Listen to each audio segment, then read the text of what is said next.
నమస్కారం. ప్రపంచంలోనే గొప్ప ఇతిహాసాల్లో ఒకటైన రామాయణం అసలెలా పుట్టింది, దాని వెనుకున్న అద్భుతమైన కథేంటో ఈరోజు మనం తెలుసుకోబోతున్నాం. ఇది కేవలం ఒక కవి రాసిన కథ కాదండి, ఒక దైవిక దర్శనం నుంచి పుట్టిన ఒక మహాకావ్యం. సరే, రండి ఆ కథలోకి వెళ్ళిపోదాం. అంటే చూడండి, నారద మహర్షి నుంచి వాల్మీకి రాముడి కథ అయితే తెలిసింది. కాని అసలైన సవాలు అక్కడే మొదలైంది. కథ సారాంశం తెలుసు, బానే ఉంది. కాని దాని ఆత్మను, దానిలోని సత్యాన్ని పట్టుకోవడం ఎలా? జరిగిన సంఘటనల్ని కేవలం చెప్పడం వేరు, వాటిని అక్షరాల కళ్లతో చూసినట్టు వర్ణించడం వేరు కదా.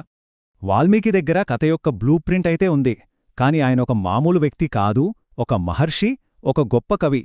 ఆయనకు అంతకంటే ఎక్కువ కావాలి. కేవలం పైపైన తెలిసిన కథ కాదు, జరిగిన ప్రతి సంఘటన గురించి లోతైన, ప్రామాణికమైన అవగాహన కావాలి. జస్ట్ విన్నదాన్ని రాయటం కాదు, ఆ సత్యాన్ని స్వయంగా దర్శించాలని ఆయన తపించారు. మరి ఆ దివ్యదృష్టిని సాధించడం కోసం వాల్మీకి ఒక ప్రత్యేకమైన పద్ధతిని పాటించారు. ఇది ఏదో ఆలోచించడం లాంటిది కాదు, మనసుని, శరీరాన్ని, ఆత్మని సిద్ధం చేసే ఒక శక్తివంతమైన ప్రాచీన ఆచారమన్నమాట. ఆ పద్ధతి ఏంటంటే, ముందుగా ఆచమనం చేశారు. అంటే నీటితో తనను తాను శుద్ధి చేసుకున్నారు. ఆ తర్వాత పవిత్రమైన కుషగడ్డి మీద తూర్పువైపు తిరిగి కూర్చున్నారు.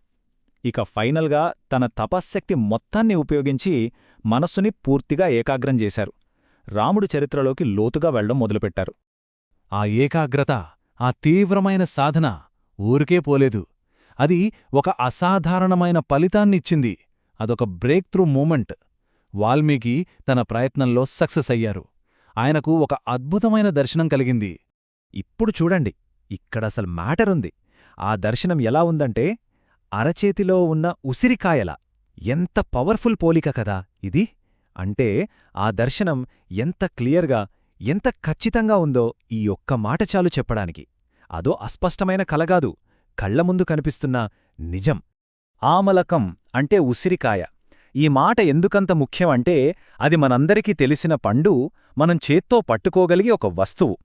వాల్మీకి కలిగిన దర్శనం కూడా అంతే నిజమైనది, అంతే సంపూర్ణమైనది అన్నమాట. చరిత్రంతా ఆయనకొక మిస్టరీలా కాకుండా చేతిలో ఉన్న ఒక వస్తువులా క్లియర్గా కనిపించింది. అసలు ఆ దర్శనం స్కోప్ చూడండి ఎంత గొప్పదో. అది కేవలం రాజులు, రాజ్యాలకే పరిమితం కానేదు. వాల్మీకి మహర్షి ఆ మహనీయుల నవ్వుల్ని చూశారు, వాళ్ల మాటల్ని విన్నారు, వాళ్ల ప్రయత్నాల్ని గమనించారు.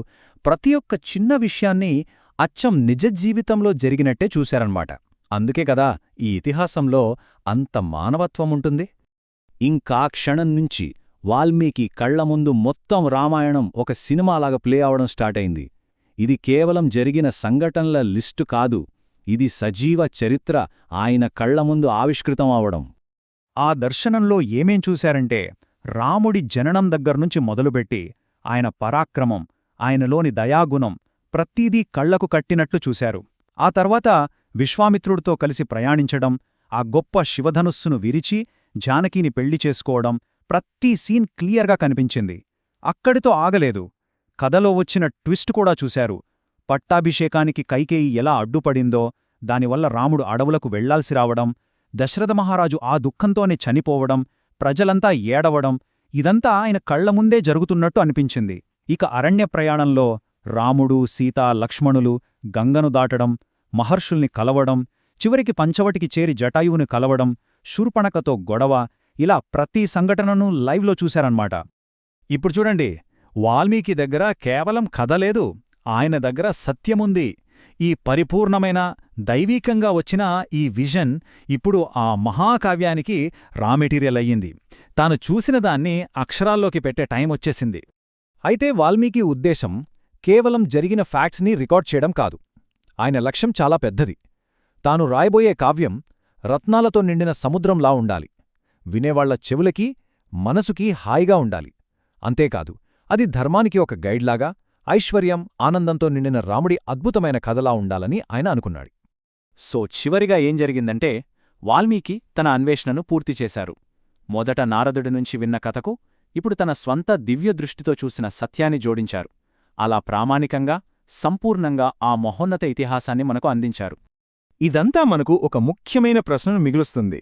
ఒక కథను కేవలం గుర్తుపెట్టుకోవడానికి, దాన్ని అక్షరాలా చూడటానికి మధ్య ఉన్న తేడా ఏంటి? బహుశా సృజనకి సత్యానికి గొప్ప కథకి మధ్యన సంబంధం ఇదేనేమో. దీని గురించి ఆలోచించాలి.